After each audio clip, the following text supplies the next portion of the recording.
Before we start, here's a quick question. Have you ever started navigation on your iPhone, put the phone in your pocket, and then kept taking it out every few minutes just to check the next turn? If you have an Apple Watch Series 11, you don't need to do that anymore. In this video, I'll show you how to install Google Maps on your Apple Watch Series 11, how to use it, and every useful feature you should know. Let's get started. First, let's install Google Maps. Open the App Store on your iPhone. Search for Google Maps and install it if you haven't already. After that, on your Apple Watch, open App Store. In an App Store, now search for Google Maps. Now tap on the app and then download it on your Apple Watch. Now let's open the app to move further.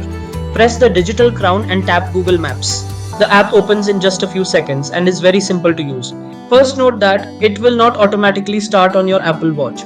On Galaxy Watch or other Wear OS watch, Google Maps work independently. But here on Apple Watch, the rules are different.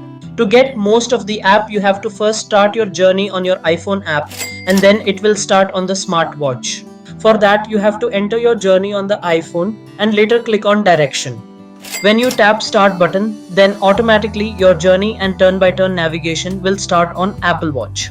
Every time you're about to make a turn, the watch vibrates. That means you don't have to keep checking the screen while walking.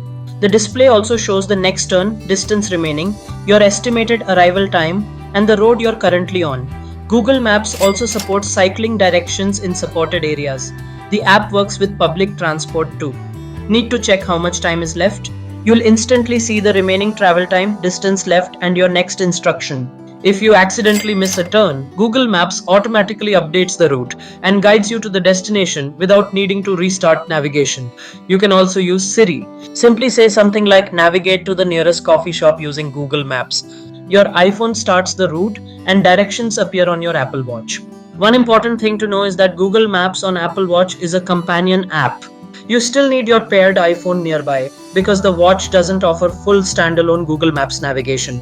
Also, for the best experience, keep location services enabled on your iPhone and Apple Watch and allow Google Maps to access your location. So that's how you install and use Google Maps on the Apple Watch Series 11. It takes only a few minutes to set up, but once you start using turn-by-turn directions on your wrist, it's hard to go back to checking your phone every few seconds. If this video helped you, don't forget to like, subscribe, and I'll see you in the next video.